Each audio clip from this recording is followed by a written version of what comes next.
we're taping this. It's like a little before noon East Coast time. And there was just a story 2 hours ago about how Kevin Durant hasn't talked to Nets management since the season ended.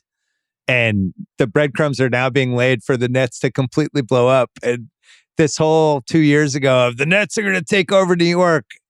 Listen, I wasn't the only one, but I was one of the loudest being like, the Knicks are going to own New York. That's never changing.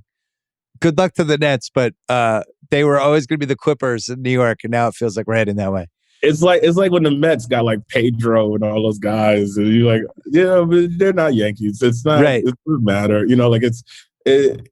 This is a Knicks town. This is a Knicks town even more than it's a Yankees town, I think. And I think it's a basketball city. I think the Knicks are the most important franchise in the city.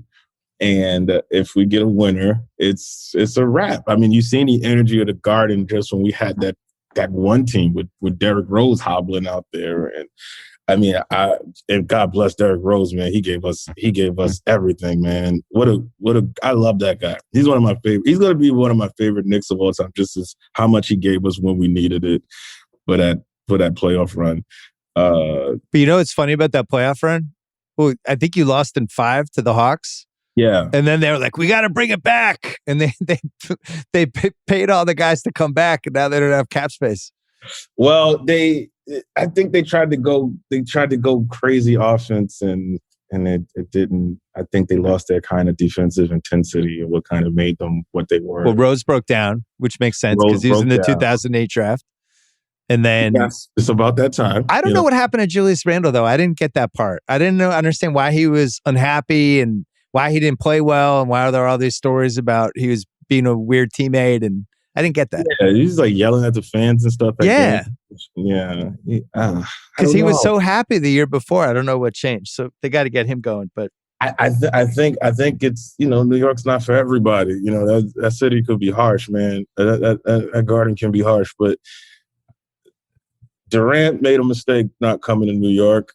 For whatever reason, it could have been worth it because he's not happy in Brooklyn. He'll always be second tier.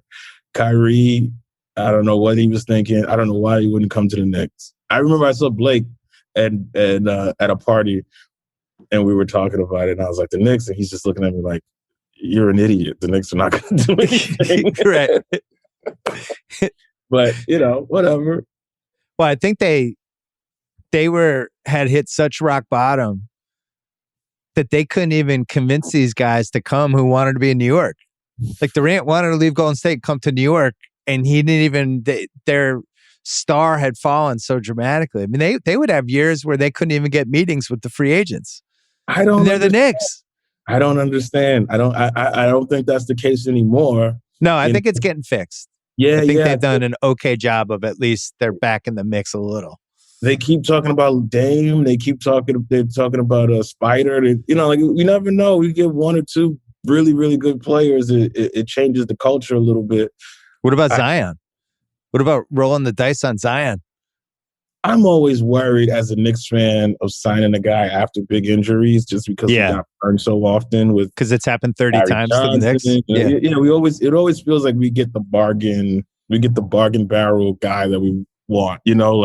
We had a chance to get Reggie Miller, I think, one time. We got Allen Houston. Not that Allen Houston was bad, but it's like, well, get Reggie Miller. It's Reggie Miller, but I don't know. I just feel like sometimes we don't get the guy. We get a close version of a guy, like we didn't get Durant. We got Julius Randle. Oh my gosh. By the way, that's been almost 50 years of the Knicks. Really since SNL started. You're going back to like Spencer Haywood and Bob McAdoo and all these dudes. Right. You're catching them 2 years too late, 3 years too late, or 2 years too early. It's never at the actual. Bernard King was like the only time they caught a guy at the perfect time in his career. And Melo. Yeah. We got Melo played his best years in New York. Yeah, that's fair. 2013, he was really good. He was great. I still don't know how they lost to Indiana. It was like the Roy Hibbert. It was the peak of Roy Hibbert, and all of a sudden they were going home. Well, they were built. I don't know if you remember, but they were built to beat Miami. Right. And Indiana was like the complete opposite. They was like this big kind of bruiser team, And we never even got to Miami. I think they were built to run with Miami, and that would have been fun to watch. But dumb Indiana gets in the way with. I remember. I was doing TV that year, and I remember we were doing segments about Knicks or Heat. Who do you have? Yeah. Because they got, after the All-Star break, they got red hot. They were like 40% from three. Yeah. It was like a little early small ball in some ways. Yeah. And yes. And it was like, oh my God, Knicks Heat, it's going to be amazing. And then Roy Hibbert spoiled the party, and Paul George and Roy Hibbert spoiled the hell out of that party. And it was crazy because I was working Indiana that weekend, and I was in Indianapolis doing shows, and the Knicks were losing to the Pacers, and it was the Indy 500. And needless to say, the shows were not sold out. No. Yeah. It was a rough weekend to be doing anything other than sports. Yeah, that's always tough. Kimmel and I did that once. We went back to Boston to do this show, and it's my fault, but it was like the Saturday of a Red Sox playoff game. Yeah. When we were back there, and I was like, oh my God, how did we allow this to happen? You're not winning anytime against sports in the sports towns. No, I went to it was a Vikings. I was in Minnesota doing shows on a Saturday, and that Saturday night game was a playoff game between the Vikings and the Packers. That must have been like 2012 or 13 or something like that. And people were actually getting up in the show to go check the score. It was brutal. Ouch. No one gave a damn.